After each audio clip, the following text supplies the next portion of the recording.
Okay, we're finishing out volume 9 of the Bible story. I'm at part 4, story 3, Burning Hearts. That's what it says. Okay. Forgetting their hunger and weariness, Cleophas and his friend dashed from the table and started running back to Jerusalem.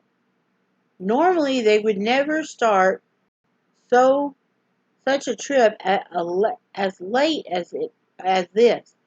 But what do they care about the gathering darkness or possible robbers with such a story to tell? There can be no strolling now. They ran as fast as they can, stumbling over rocks, falling down, picking themselves up, and ever hurrying on, on to Jerusalem, running so hard they had little breath for talking, but they managed to scold themselves for not recognizing Jesus earlier. Did, don't, did not our hearts burn within us? They said while he was talking with us on the road, while he opened to us the scriptures. How different are they now from the two men who set out for Emmaus but a few short hours before? From poor, sad, hopeless creatures dragging their feet, they had been changed into men of faith and courage, their hearts aflame with with a glorious message. Instead of fleeing in despair from their enemies, they were rushing back to the midst of them, eager to dare anything eager to dare anything for their risen Lord. Puffing and panting through the city gates, they hurried to the house where they left the disciples earlier that day. Thumping on the door, they demand admittance.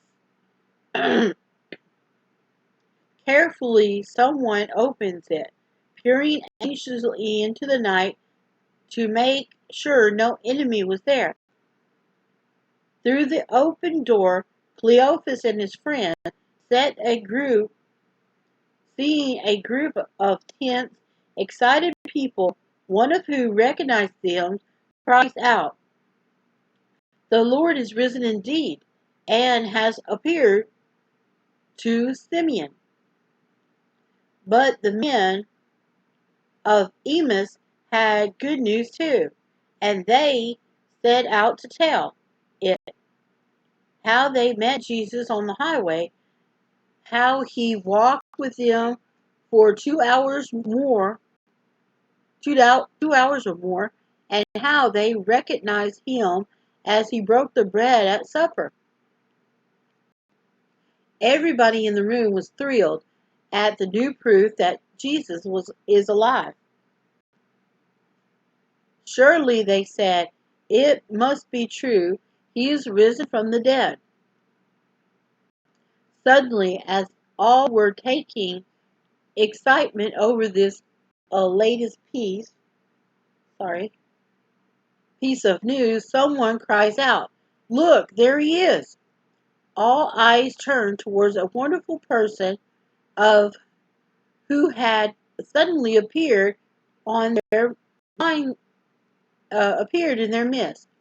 They heard him say, "Peace be unto you." But there was no peace in their hearts. Sorry, that thing of skin is bugging me. Okay? They were filled with fear, sure that this shining being must be a ghost. But this is no ghost, no spirit. It is Jesus himself. Why are you troubled? He asked, uh, and why do questioning arise in your hearts? See my hands and my feet, and then it has to pause. For a spirit has no flesh and bones, as you see that I have. So he looked real. He was real. Then, to their great surprise, he says, "Have you anything here to eat?" He must be real. Then, if he is hungry and wants to eat, well, you'd be hungry too if you hadn't eaten 4 days. Yeah, maybe longer. Yeah. Okay. Let's get back to the story. They scurried around looking for the cupboards. There isn't much, just a piece of cold boiled fish and a part of a honeycomb. But they offer their last scraps to him gladly, pleased him gladly, pleased to be able to do something for him. Though King of life and Lord, and has a hair creamer and the whole room, and then he's right there by the door. Huh. Illustration of him right by the door and just showing up and say, "Hello."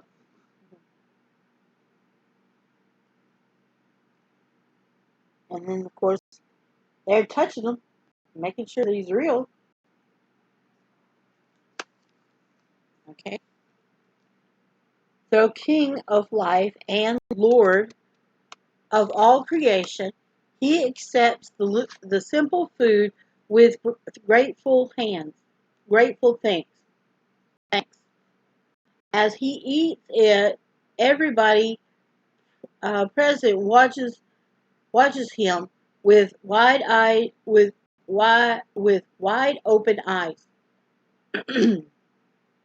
And the little meal over, Jesus begins to give these disciples the same Bible story he gave through Cleophas and his friend on the way to Emmaus.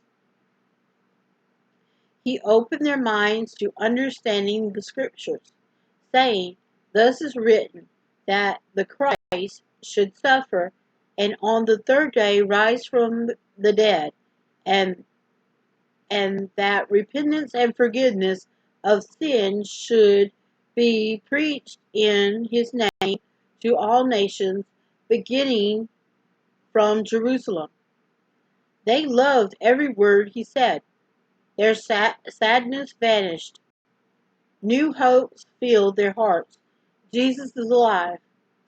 He had he has come back from the dead. He had kept his promise.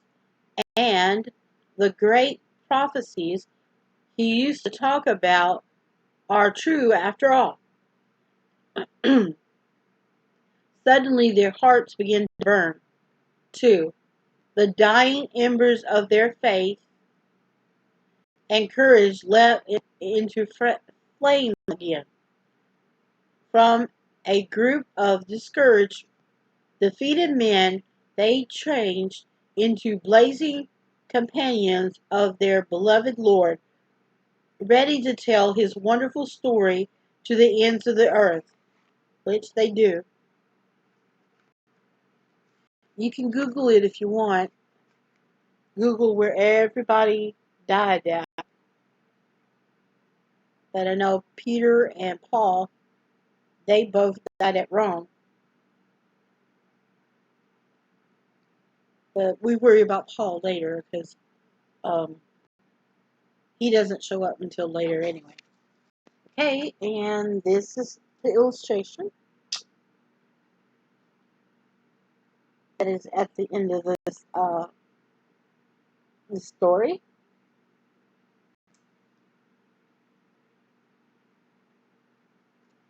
And that was end of part 4, story 3. So we're going to take a break and going to finish this book out, and then we'll get to the last one. See you in a bit.